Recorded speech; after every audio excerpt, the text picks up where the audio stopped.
Europe 1, 6h35. Et sur Europe 1, ce matin, on voulait mettre en avant un concept, le tourisme d'entreprise. Et oui, il n'y a pas que sur la plage, en montagne ou dans les musées qu'on peut passer du temps en vacances. C'est possible aussi de le faire en entreprise. Des visites sont organisées un peu partout en France. Objectif, découvrir le savoir-faire et le patrimoine industriel du pays. Exemple de tourisme d'entreprise avec Charles Guyard qui s'est rendu à Saint-Nazaire chez Airbus.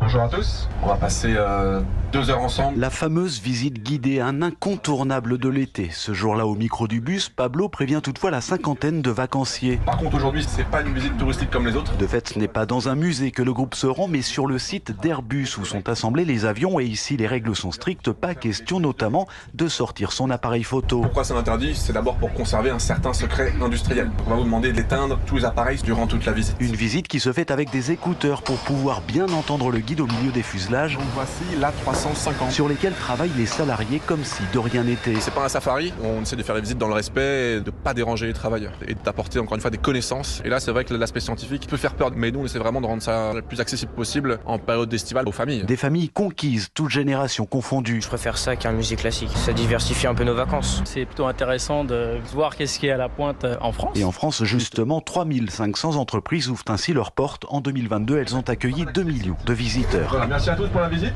Voilà, reportage signé Charles Guyard pour Europe 1.